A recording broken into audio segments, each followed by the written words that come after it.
Hello everyone. So UPSC examination 2024 mains is already over. In today's session, we are going to discuss paper 1 of the optional public administration. Hello, my name is Dr. Vivek Kaushik and I am a faculty for the optional public administration with Vajiram Ravi. I have with me the question paper of the exam. You can download this paper from UPSC's website. Okay, now looking at the instructions of the paper, instructions are same as every year. Question number 1 and 5 are compulsory and remaining 3 questions you have to choose from section A, section B in such a manner that you have to choose at least one question from both the sections.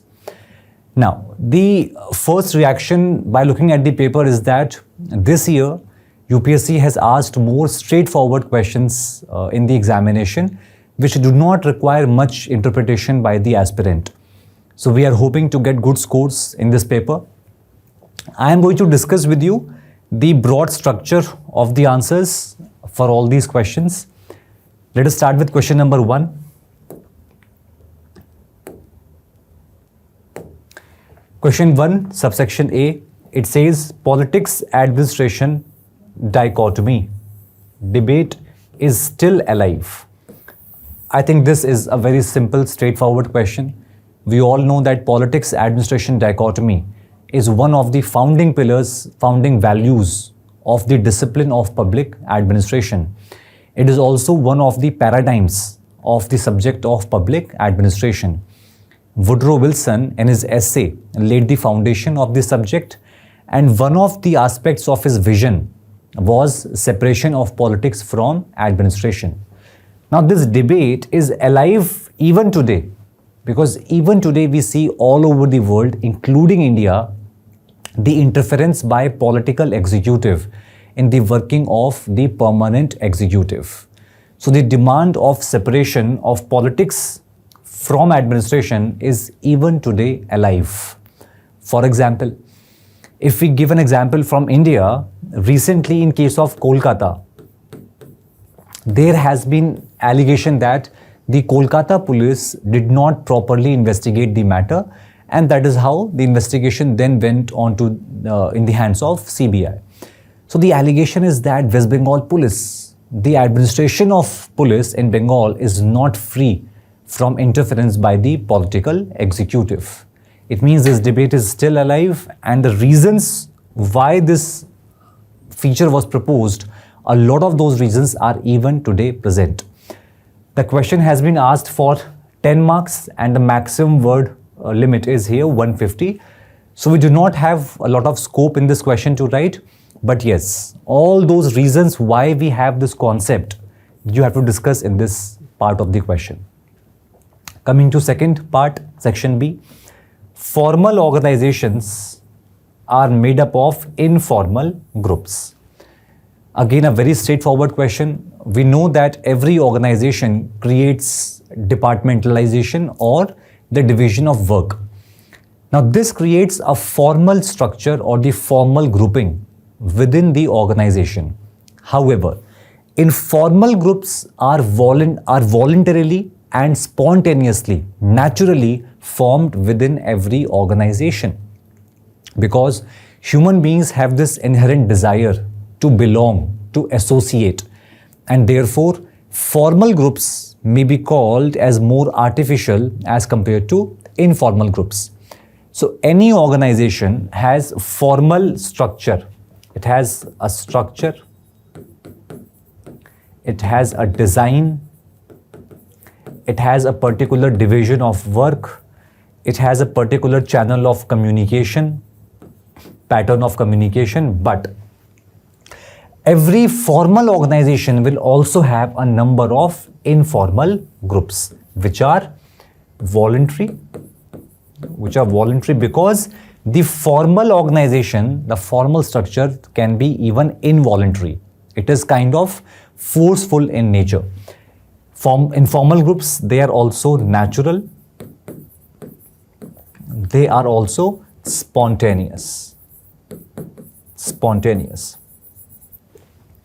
The formation of informal groups, it signifies the desire of humans to associate to satisfy their social and psychological dimensions at the workplace, right? So this is a topic which we discuss in great detail in class, and I'm sure if you have written the examination, then this question you should have attempted very well. C. Grapevine is a necessary evil. So in this question, you have to discuss that how grapevine is necessary. It means what are its positives, but how grapevine is also a kind of evil. That means what are its negatives. For example, grapevine can lead to creation of rumors within organization. It can lead to militancy within organization. It can lead to ganging up against the organization. So these are the negatives which this question demands you to write. But remember that grapevine also has a number of positives. In fact, grapevine within organization, the informal communication, the unwritten communication, which happens spontaneously within the organization, is said to be the birthright of an employee, the birthright of a worker. So we have to emphasize equally, maybe more, on the positives of the grapevine. Coming to subsection D, healthy headquarters and field agencies relationship thrives on effective communication. Comment. Now we know that headquarters and the field agencies, they have their respective role. Now because the question is of only 10 marks, we do not have a lot of scope to write too many words. So we will briefly introduce the headquarter and field agencies and directly come to the point that how the communication between them is very essential, right? For example, the headquarter should clearly communicate to the field agencies that what are the policy requirements, the policy objectives, the detailed structure of the policy, the intended beneficiaries of a policy. All this should be clearly communicated by the headquarter to the field. Similarly, the field has to communicate to the headquarter the actual ground situation without any filtration. The actual feedback, the ground level feedback, grievances, suggestions, the review of the policy, all this based on the implementation of the policy, interaction with the people has to be communicated by the field to the headquarter. So this communication only will make sure that the policies are drafted and policies are implemented in a more effective manner. Question number 1E. It says media has become more of a societal lens than institutional lens.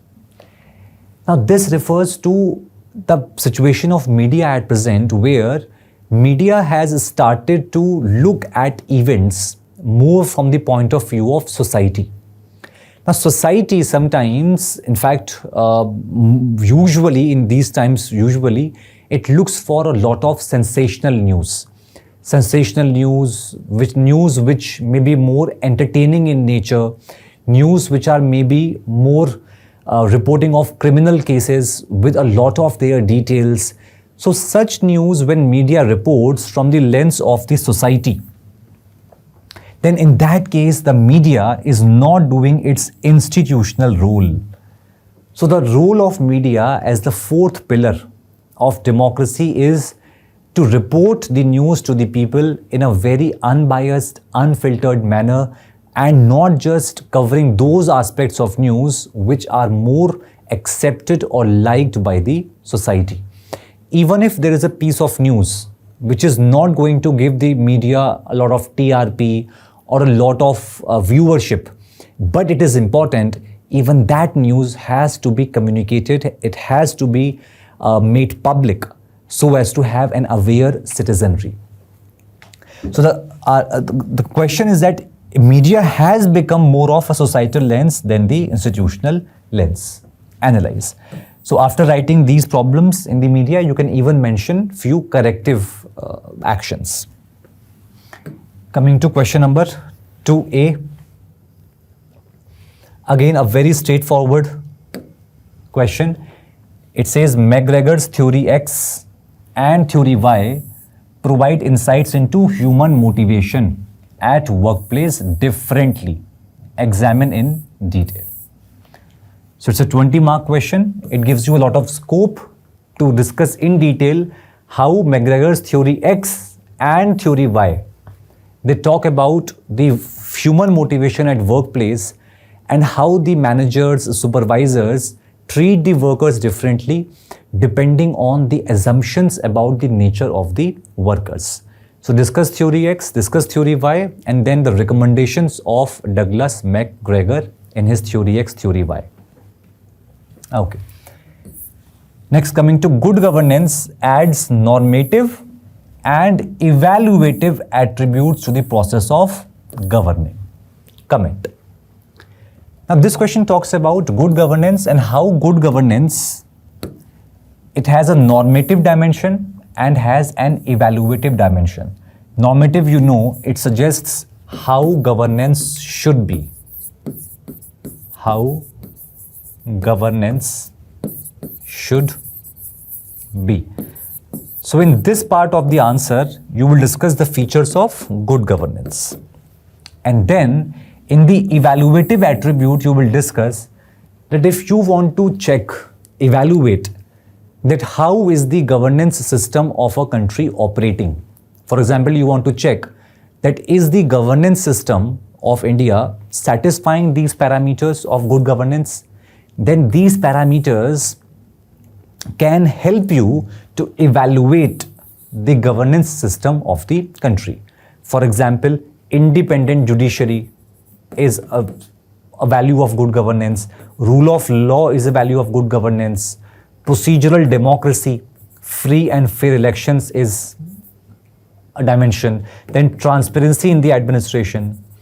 So these values of good governance, the objective, the features of good governance, not only have normative attribute, but they also have evaluative attribute. They help us to evaluate our governance system. Next, C.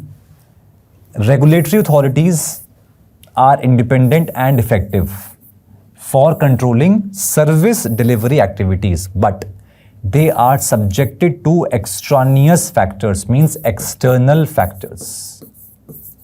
Do you agree? Give reasons.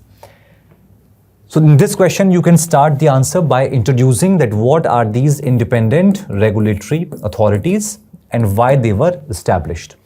In the body, you will discuss that there are sufficient mechanisms to ensure that they are independent and they're effective, yet they suffer from certain external hindrances or obstacles. For example, the external factors which affect their working, they can be political factors, right? They can be economic factors, they can be social factors, they can be environmental factors. So all these factors which are outside these regulatory bodies, even they can affect the working, the efficacy of these regulatory bodies. So you can give certain examples amongst all these factors which are external, which are extraneous. Okay. Moving on to question number 3. It says strengthening social audit through appropriate ways will promote inclusive government. Comment. 20 marks. Now, because this is a 20-mark question, you can start the answer by introducing as to what is social audit. In the main body, you can discuss how social audit can promote inclusive government, how it promotes inclusive government, and then we will come to second dimension, that what are those appropriate ways by which social audit can be strengthened. For example, by making social audit compulsory in certain government schemes, by setting up social audit institutions in states, by giving the people involved in the project implementation, training regarding social audit. So all these aspects are various ways by which social audit can be strengthened. 3B, it says the development of administrative law in welfare state has made administrative tribunals a necessity. Examine. Now we know that in welfare state, the activities performed by the state and the state's bureaucracy are not just the regulatory activities, but they're also developmental activities. And that is why the administration acquires a lot of powers. But to regulate these powers, there will be a growth of administrative law. And that is why the moment there are a lot of rules, regulations, restrictions on the powers of administration, there can be misuse of these powers by the administration. Therefore, to deal with such cases where citizens are affected, their interests are involved, or they have become the victims of misuse of powers by the administration, we need certain tribunals to settle these matters, to give instant justice. For that purpose, because of the growth of administrative law and welfare state, there is a necessity of what? Administrative tribunals. Question number C, 3C. It says ineffectiveness of legislative control over administration can stem from various factors. Hence, in ensuring effectiveness, a comprehensive approach is the need of the hour. Discuss. So this question requires you to discuss the concept of legislative control. The concept of legislative control over administration, and then discuss what are those factors which make that control ineffective, and then suggest certain remedial actions as to how the control of legislature over the administration can be improved. How can it become better? For example, by strengthening parliamentary committees. For example, making it mandatory for civil servants to appear before these parliamentary committees to respond to any of the allegations or misuse of the powers. So you have to suggest certain measures as to how legislative control can be improved, can be made better over the administration. Now, question number 4A, let us see.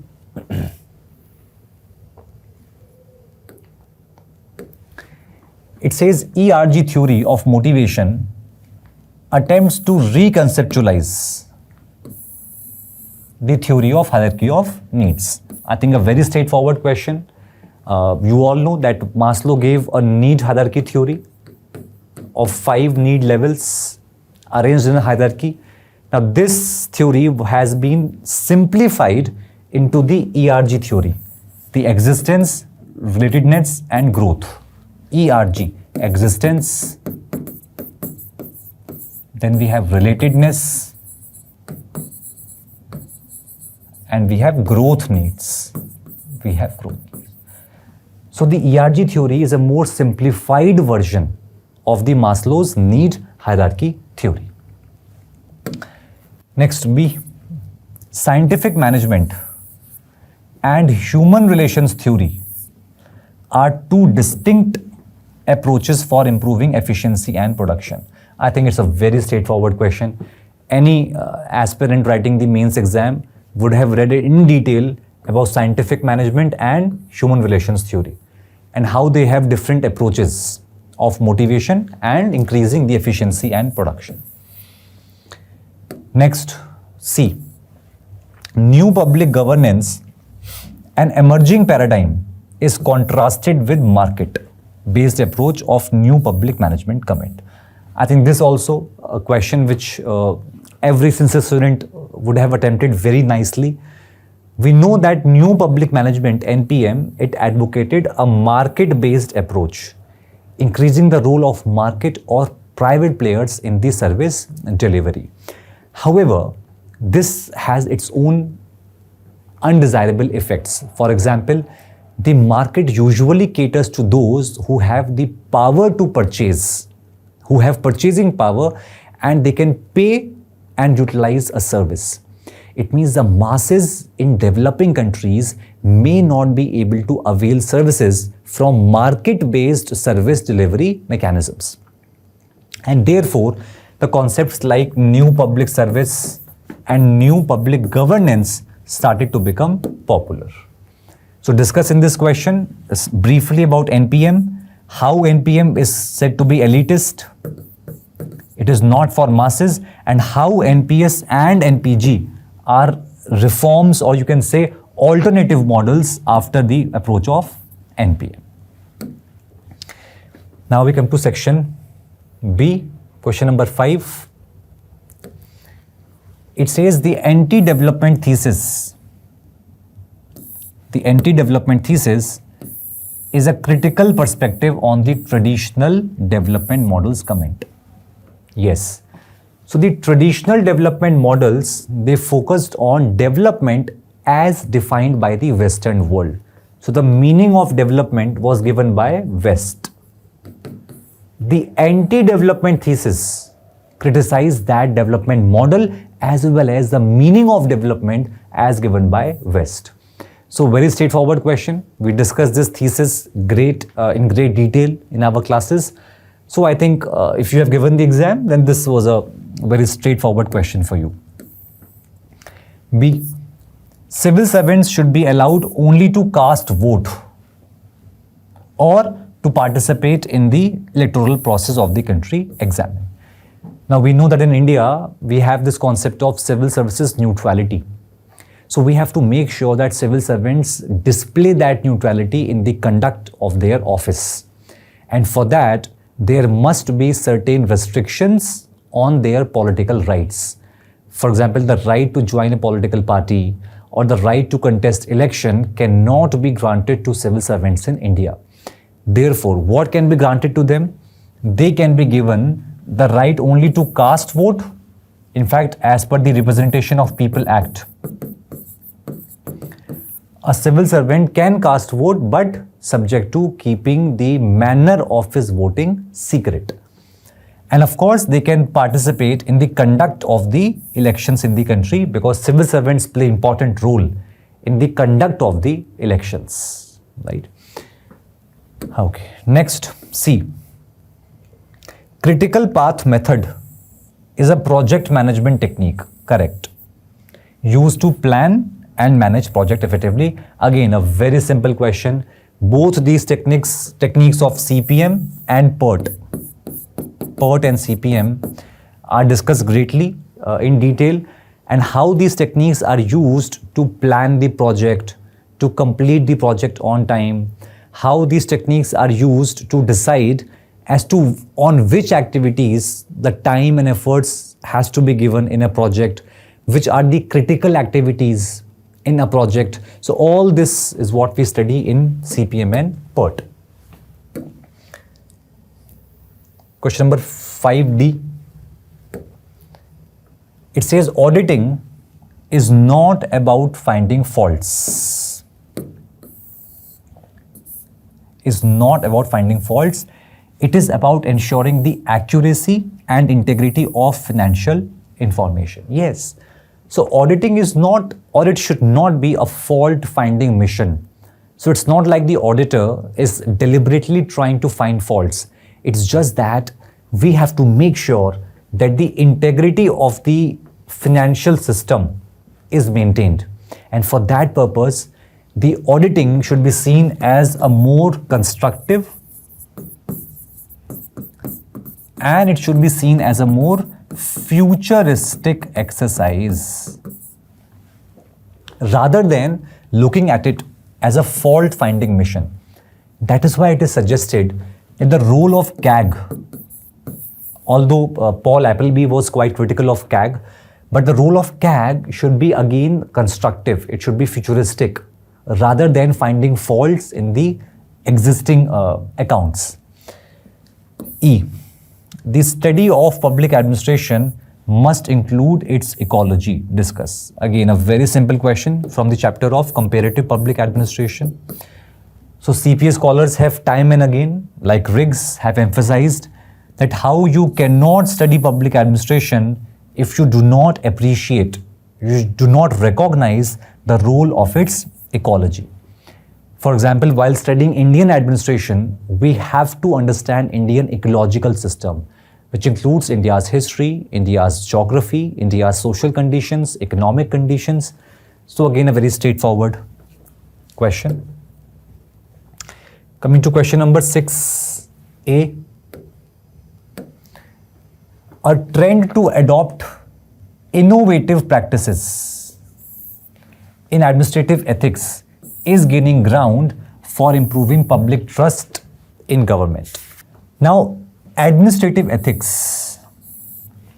To maintain ethics in the administration, there is no doubt that we have a code of conduct in our country.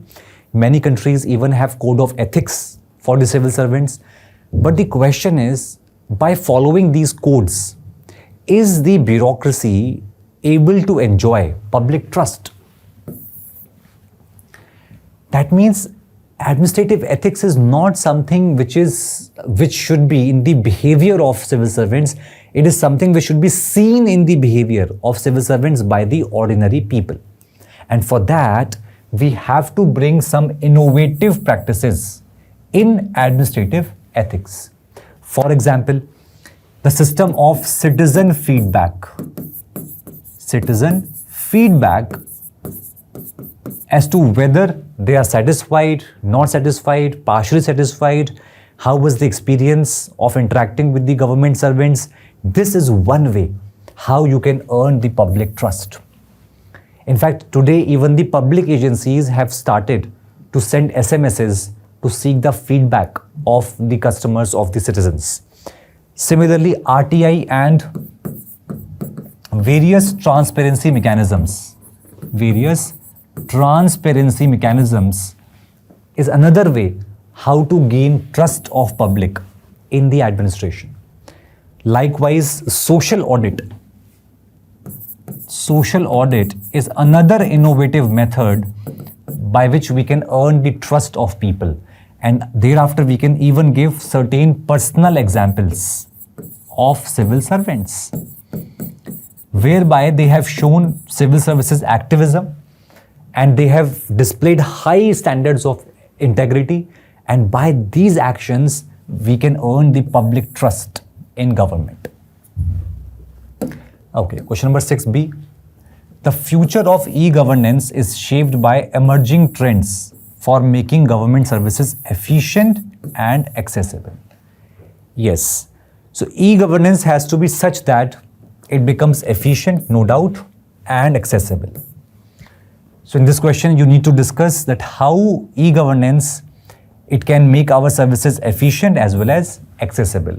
So again, you will discuss about digital records in the government, making government accessible via apps, via websites, web portals, IVR numbers. So all those techniques of e-governance we have to discuss in this question. 6C.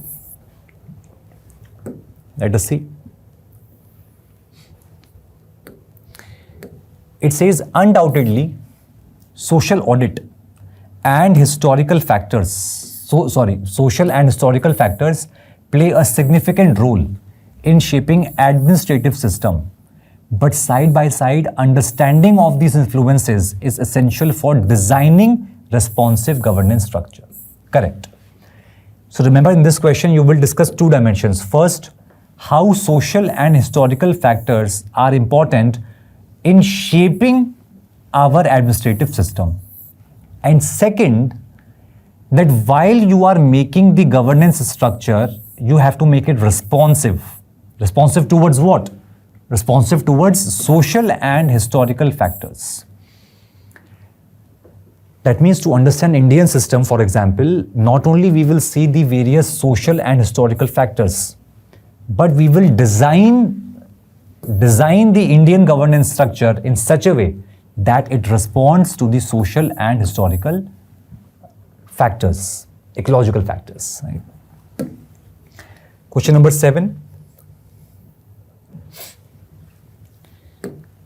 Riggs prismatic model has been criticized as overly gloomy and technical, but it remains as a useful starting point for comparative public administration research analysis. So here we will discuss the weaknesses of the model of Riggs and how it is too prescriptive in nature. It has some practical problems in application. It is quite technical in nature.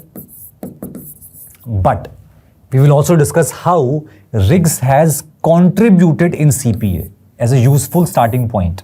So that means the contribution of Riggs and his models. So discuss the concept of Sala-Cressy, heterogeneity, overlapping, Kleck's subjectivity. So these aspects of contribution of Riggs we will discuss as the second part of this answer. 7th B, performance management and performance appraisal are two distinct activities in public personnel administration. Discuss. Again, a very straightforward question. Performance management means we ensure that the performance of the employees is up to the mark. And how do we ensure that?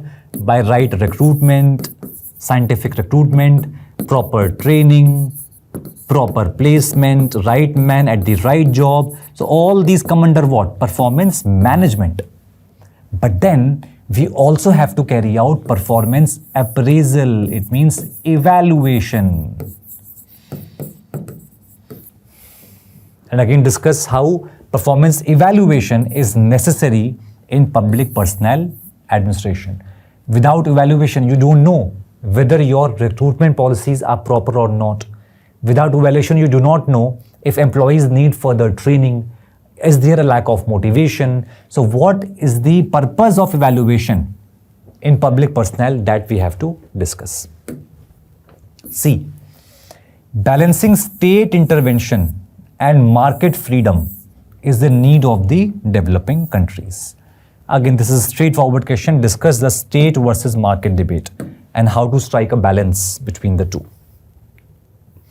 Question number 8, last question. Bureaucracy in developing countries faces several challenges, and tackling of these will make them more responsive, adaptive, and align with development of needs. So bureaucracy in developing countries faces several challenges. So discuss first of all, what are these challenges? Political challenges, economic challenges, social, historical, challenges of human rights. So all these are challenges. And then suggest that how do we tackle these? So challenges, how do we tackle? And then explain how this will make bureaucracy more responsive, adaptive, and align with the development needs. Discuss. 8th B. Modern economists think that public debt is an essential means of increasing employment and element of economic policy, but it also shifts the burden to future generations. Correct. Basic economics, that if public debt today is very high, if it is unsustainable, that means government is borrowing a lot. So if government is today borrowing a lot, then that borrowed money has to be repaid sometime later. And that sometime later, government will get that money to repay via increased taxes. Which means government is spending today by borrowing, but it will return tomorrow by taxes. Which means today's expenditure will be financed by a tax burden on future generations. Right? To discuss the relationship of public debt and then how taxation can increase in future. Right? And last, unless there is a sound mechanism for policy evaluation, policy formulation process remains redundant. Examine. Yes, so this question requires you to discuss how only when we have proper policy evaluation it will lead to better policy formulation. For example, scientific methods of policy evaluation, independent evaluation of public policy. It should be inclusive policy evaluation. The stakeholders should be a part of policy. Stakeholders should be a part of policy evaluation. Policy evaluation should be done against predetermined parameters. There should be predetermined parameters. So all this will make your policy evaluation better, which can then contribute in better policy formulation. So I hope you got an idea about this year's question paper. Until next time, take care. Bye-bye.